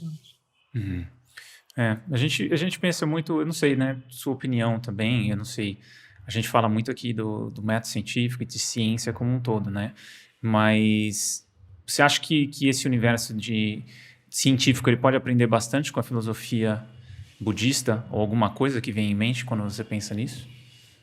Na verdade, pode e já está, felizmente, porque existem muitas áreas do conhecimento, né, que já estão fazendo isso. Então, começando, por exemplo, pelas ciências cognitivas, que, né, como a gente falou, esses estudos do Mind and Life, mas no mundo todo, pelo menos aqui na Europa, isso é muito comum, nos Estados Unidos isso é muito comum, esperamos que em outros lugares cada vez mais, né, as ciências, no Brasil também já se faz, por exemplo, dentro da filosofia já começa a se estudar, dentro da antropologia, mas a física já estuda muito isso, principalmente a física quântica. Tem um físico quântico, que eu não sei se vocês conhecem, chama-se Carlo Rovelli. Ele é bastante conhecido, é italiano, mas trabalha nos Estados Unidos, e ele criou uma teoria quântica que chama Loop Gravity Quantum, uma coisa assim, Loop Quantum Gravity, teoria da gravidade relacionada aos movimentos, e que ele fala também de uma coisa que chama a física sem tempo. Então, como a noção de tempo é uma coisa que você não pode comprovar em termos físicos, e que ele até recentemente teve um encontro dele com um monge budista tibetano, na verdade não é tibetano, ele é dos Estados Unidos, mas segue a tradição tibetana, e foi muito interessante, porque o Carlo Rovelli, ele disse que muitas vezes ele dava conferências, ele é bastante reconhecido nesse meio da física quântica, e ele dava conferência que as pessoas, às vezes, no final, iam falar assim, mas você já ouviu falar de Nagarjuna, que é esse filósofo budista do século II, etc. E ele falava não, e que ele ouviu isso tantas vezes que ele ficou curioso, falou, não é possível, tem que investigar. E que ele começou a investigar, e começou a ver um monte de afinidades, até que teve esse diálogo entre ele e esse monge. E a física quântica já faz isso há muito tempo, porque essa noção de não tempo, da vacuidade de todos os fenômenos, etc., tudo isso a física quântica cada vez mais vai tendo mais convicção com relação a isso e está cada vez mais próximo do pensamento budista. E não só isso, né? Tem um filme também que até estreou no Festival de Veneza, a primeira estreia, não sei exatamente, acho que faz 2 ou 3 anos, que chama-se Dalai Lama Scientist, em que é o Dalai Lama, que é um prêmio Nobel, conversando com vários prêmios Nobel de várias tradições científicas, tanto de cosmologia, como da filosofia da ciência, quanto da física, quanto das ciências cognitivas, quanto da neurociência, e a psicologia também. E ele vai conversar com eles e vendo como essas coisas se encaixam. Eu acho que esse filme está disponível pelo Google Drive, pela Amazon, tem vários lugares. É um filme que vale muito a pena assistir, porque é uma discussão muito interessante sobre como isso já está sendo feito. Porque uma coisa... Tem aquele livro da Dalai Lama também que eu recomendaria para todas as pessoas que têm interesse nessa área, que chama-se, acho que em português é de O Universo num Único Átomo, The Universe in a Single Atom, em que ele vai discutir várias coisas das ciências contemporâneas a partir dessa perspectiva. Porque uma coisa que ele fala que é interessante é que mesmo na física e em outras ciências, a gente se preocupa muito com o aspecto da materialidade, e por isso que é tão fantástico também, né, porque vai descobrindo a física quântica, vai descobrindo quão não material é a materialidade aos poucos, e que o que a filosofia budista foi fazendo ao longo de mais de 2 milênios, né, é investigar a natureza da mente, então, o aspecto da subjetividade. Então, como essas duas coisas podem se ajudar profundamente. Então, eu recomendaria muito a leitura disso, porque mesmo o Mingyur Rinpoche, que é aquele que eu falei, que também fez os testes, tal, do funcionamento da mente, que é bastante reconhecido, ele escreveu um livro chamado, que acho que no Brasil foi traduzido como Apaixonado pelo Mundo, em que ele vai contar a história dele, porque ele é um mestre super conhecido, que ele sumiu do monastério dele, digamos assim, ficou 4 anos fazendo práticas pelo mundo todo, etc., só que completamente incógnito. Ele já era um mestre muito famoso, com muitos alunos, claro que deixou as coisas deles organizadas e desaparecer, mas não contou para ninguém. Então, tipo, o Siddhartha, ele saiu do palácio e foi para o mundo, tipo, uma coisa mais rara nos dias de hoje, mesmo entre os mestres, e ele ficou durante 4 anos, e ele vai contar a história desse processo nesse livro. E quando eles foram fazer esses exames na neurociências com o cérebro dele, eles achavam que as máquinas estavam quebradas. Falaram, não é possível, você volta amanhã porque isso aqui não está funcionando. E no dia seguinte ele voltava e dava os mesmos resultados. Então, assim, ele é incrível. E quem quiser ter acesso, ele vai contar todas essas coisas, essas experiências que ele teve. Vale muito a pena também dar uma olhada nesse livro dele. Mas sim, hoje em dia eu acho que talvez, não sei quanto isso vai se desenvolvendo cada vez mais no Brasil, mas pelo mundo isso cada vez mais acontece, felizmente, eu acho. Legal. Eu pensei, quando a gente pensou na pergunta, a gente pensou talvez um passo para trás. Eu tinha lido coisas do Carlo Rovelli já sobre a questão da ilusão do tempo, né? Porque quando estava estudando sobre buracos negros, eu acabei caindo nele, né? Tipo, acho que uma palestra dele falando disso, que o tempo é uma ilusão, tal. Então realmente tem uma ligação direta com essa linha, essa perspectiva filosófica budista, né? Mas a gente pensou muito quando a gente fez a pergunta do universo científico, é porque tudo muda constantemente no meio científico, né? Tipo assim, toda hora tem alguma coisa que cai, tem uma nova perspectiva, e às vezes a gente discute muito entre a gente, esse apego dos pesquisadores às vezes, ou dos comunicadores científicos com algumas Ideias. coisas, ideias, e que, tipo, elas devem ser observadas, assim, porque a ciência também é uma tentativa de você observar, descrever a realidade, testar essa realidade, ver quão próximo, através de experimentos, a gente está dessa realidade, né? Só que, ao mesmo tempo, a gente tenta exercitar isso, né?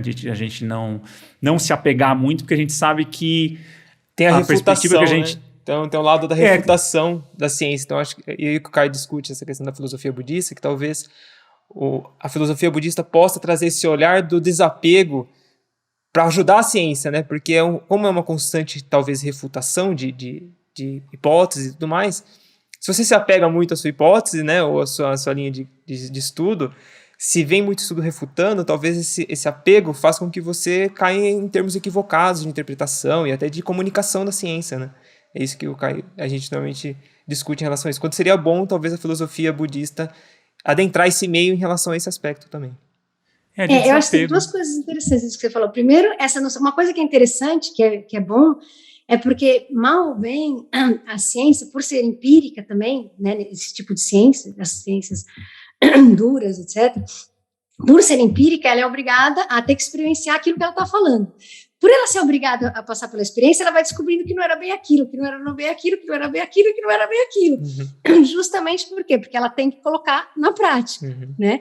E uma coisa, por exemplo, mesmo quando você está fazendo meditação, budista, etc., uma das recomendações, né, que você vai ouvir, é que mesmo quando você está fazendo meditação, se você tiver experiências, que você nunca se apegue àquelas experiências. Então, por exemplo, hoje eu estou me sentindo... E mesmo porque a tua meditação nunca é totalmente estável, então um dia pode ser uma coisa, no outro dia é outra coisa. Então, e mesmo quando você está tendo uma meditação fantástica, olha, hoje foi lindo, saí, parecia que eu estava às nuvens, qualquer coisa que seja assim, um pouco romanceada, que nós nunca devemos ter apego às experiências, porque elas também são efêmeras, e elas não são uma realização. Então, acho que é muito interessante que vocês levantam, porque é verdade, acho que primeiro essa proximidade com a ciência do aspecto empirista, mas ao mesmo tempo de não se apegar a esse empiricismo, etc, etc. Porque é um sofrimento, é sofrimento, entendeu? Porque vai mudar. Entendeu? Então, a gente precisa exercitar, e é muito difícil, né? Principalmente no meio científico, às vezes a pessoa faz carreira em cima daquela linha de pesquisa, ou com uma hipótese que hoje já não se sustenta mais, mas eu acho que tem que ser uma prática constante nesse universo científico, desde a pesquisa até a comunicação, de que, cara, você vai... E a gente, olha, falar para você, no meio científico também, assim, de comunicação científica, tem coisas que eu dei de cara, que eu tive que rever tudo como eu pensava há anos, que eu acreditava há anos, né? E eu sei que vai ter muito mais daqui para frente. E não vai parar de vir, entendeu? Então, eu acho que isso teria que estar no cerne do fazer científico também, né? Porque é inevitável, a gente já sabe, é uma realidade em permanência, essa questão de tipo que a realidade ela é tão... A gente tenta abraçar uma parte dela, mas nunca vai ser suficiente, que seja tudo vai cair, tudo vai sumir, né? Tudo sempre vai dar espaço para algo diferente. Então, se apegar a isso é até um entrave no meio científico, vamos dizer assim, né? Um entrave na comunicação científica, um entrave no fazer científico também. Então, é uma das coisas que a gente acaba se inspirando também no budismo e tenta trazer. Eu sempre lembro do budismo porque é sofrência, né? Tipo, sofrência. É um sofrimento, assim, rede social, por exemplo, né? Que rede social, para mim, também é tipo uma ilusão, né? Que é uma coisa que tem até estudos sobre isso que mostra que é um retrato distorcido da realidade, bem distorcido da realidade. Então, quando a gente se apega nesse universo, num comentário, numa coisa, a gente acha que aquilo é a realidade. Aquilo realmente está muito longe de ser a realidade, né? Mas a nossa tendência é sofrer, é se apegar àquilo, ficar com aquilo na cabeça o dia inteiro. Então faz... Enfim, eu acho que é uma filosofia prática que ajuda todo mundo, eu acho que para mim é uma das coisas que me traz perto da sanidade, porque muitas vezes eu me vejo sofrendo se eu vou muito pela via da nossa cultura de pensar. Essa coisa do tempo não existe, você não existe, tipo, vai passar, você vai morrer, isso é uma coisa que na filosofia, talvez no meio ocidental de pensar, dá um desespero tão grande que você quer lutar contra isso, né? Você quer evitar a morte, você quer vencer a morte, e às vezes você deixa de viver para lutar contra isso. É uma discussão muito interessante, assim, eu gosto muito. Eu acho uma coisa muito interessante isso que você falou também, que é a questão também da motivação do fazer científico. Talvez isso também possa ser importado, digamos assim, do budismo, porque, por exemplo, se você é um cientista, você vai fazer uma teoria. Então, primeiro, eu espero que o que eu vou descobrir aqui seja uma coisa útil para as pessoas. Segundo, se depois, mesmo que isso seja superado, essa ideia seja superada, não tem importância, mas também faço a aspiração de que ele possa servir, por exemplo, como um passo que foi naquela direção, mesmo que ela seja aprovada para outro. Então, se o outro estava nesse estado, eu consegui, por outros motivos, ver uma outra coisa, então eu espero que essa outra coisa ajude para que a próxima pessoa possa fazer uma coisa ainda mais pronto, que possa ajudar mais, que seja melhor ainda do que o que eu fiz, mas nunca perder, porque também a gente fica muito desanimado se a gente também não mas se você tiver uma motivação de querer que aquilo traga algum benefício, que possa servir como um passo, mas não como a verdade última daquilo, Perfeito. Então você naturalmente já lida com aquilo de uma forma melhor, porque hoje você não tem um apego logo de cara, a tua motivação está em sintonia com as coisas, porque você sabe que aquilo não vai ter durabilidade, mas você pelo menos pode contribuir com o que você for capaz de contribuir. Então tem uma coisa de querer oferecer uma coisa, ao invés de querer ficar aprisionado, recebendo um fruto de uma coisa que já nem faz sentido depois de algum tempo, né? Então, acho que isso pode também ser uma contribuição, digamos assim, da filosofia budista. Sem dúvida. Bom, acho que é isso, infelizmente.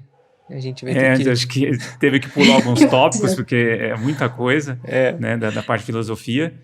E eu acho que vale a pena também indicar o livro, né, Introdução à Filosofia Budista. Eu acho que tem muito dos tópicos, tem muito mais coisa aqui do que a gente conversou, né, indo mais a fundo, mas eu estou gostando muito do livro, não acabei ele ainda, mas está bem interessante, algumas coisas também da parte de tradução, de termos, né, você traz bastante coisa interessante.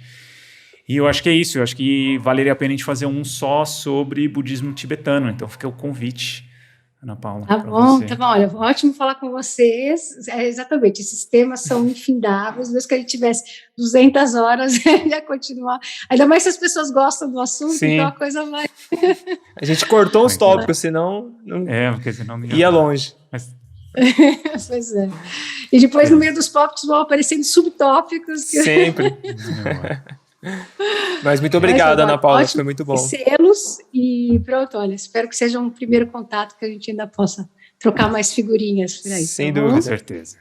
Então é isso, pessoal. Valeu, Ana Fica Paula. por aqui. Um abraço, pessoal. Até a próxima. Obrigado por ouvir esse episódio até o final. Se você gosta do nosso trabalho, não deixe de contribuir financeiramente com ele através do nosso Apoia-se. Você encontra o link na descrição do episódio. Tornando-se apoiador, você saberá de antemão quem são os nossos próximos entrevistados e poderá enviar suas perguntas, além de poder sugerir temas e pessoas para entrevistarmos.